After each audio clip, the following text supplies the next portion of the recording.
മൂന്ന് സ്വതന്ത്രരുടെ പിന്തുണയോടെ കോൺഗ്രസ് ഭരിക്കുന്ന പാലാ നഗരസഭയിൽ ആഭ്യന്തര കലഹം രൂക്ഷം. സ്വതന്ത്രരുമായി സഹകരിച്ചു പോകാൻ കഴിയില്ലെന്ന് വ്യക്തമാക്കി കോൺഗ്രസ് കൗൺസിലർമാർ നേതൃത്വത്തിന് കത്ത് നൽകി. വിമതർ കൈവിട്ടാൽ UDFന് ഭരണം നഷ്ടമാകും. വിവരങ്ങളുമായി അർജുൻ മട്ടന്നൂരുണ്ട്. അർജുൻ മട്ടന്നൂർ, പാലായിൽ എന്തൊക്കെയോ സംഭവിക്കുന്നുണ്ട്. അട്ടിമറി നീക്കങ്ങളാണോ പാലായിൽ നടക്കുന്നത്?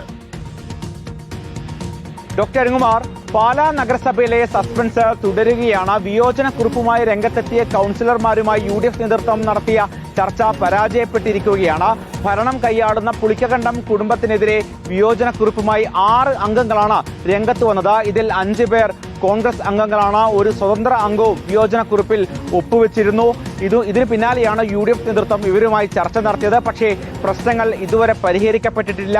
നേരത്തെ ബിജു മാത്യൂസ് എന്ന കോൺഗ്രസ് അംഗമാണ് പുളിക്കകണ്ടം കുടുംബത്തിലെ ബിനു പുളിക്കകണ്ടവും സഹോദരനും തന്നെ മർദ്ദിച്ചു എന്ന പരാതിയുമായി ആദ്യം രംഗത്ത് വന്നത്. അതിന് പിന്നാലെ ചെയർപേഴ്സണായ ദിയ ബിനു പുളിക്കകണ്ടം തന്നെ ബിജു മാത്യൂസിനെതിരെ മോഷണ ആരോപണവുമായി രംഗത്ത് വന്നു. ഇത്തരത്തിൽ പരസ്പരം ആരോപണ പ്രത്യാരോപണങ്ങളുമായി അംഗങ്ങൾ തന്നെ രംഗത്ത് വന്ന സാഹചര്യത്തിലാണ് കാര്യങ്ങൾ കൂടുതൽ വഷളായത്. മാണി കാപ്പൻ MLA അടക്കം പ്രശ്നങ്ങൾ പരിഹരിക്കാൻ വേണ്ടി ശ്രമിച്ചെങ്കിലും ഇതുവരെ പരിഹാരമായിട്ടില്ല. അതിന് പിന്നാലെയാണ് ഈ 6 അംഗങ്ങൾ ഈ ഭരണസമിതിക്കെതിരെ വിയോജനക്കുറിപ്പുമായി UDF നേതൃത്വത്തെ സമീപിച്ചത്. എന്തായാലും പ്രശ്നങ്ങൾ ഇതുപോലെ വഷളായി തന്നെ തുടരുകയാണെങ്കിൽ സ്വാഭാവികമായും അവിശ്വാസ പ്രമേയത്തിലേക്കടക്കം കാര്യങ്ങൾ കടക്കും. അങ്ങനെയാണെങ്കിൽ സ്വതന്ത്ര അംഗങ്ങളായ പുളിക്കകണ്ടം കുടുംബത്തിന് സ്വാഭാവികമായും ഭരണം നഷ്ടപ്പെടുന്ന സാഹചര്യത്തിലേക്കും കാര്യങ്ങളെത്തും.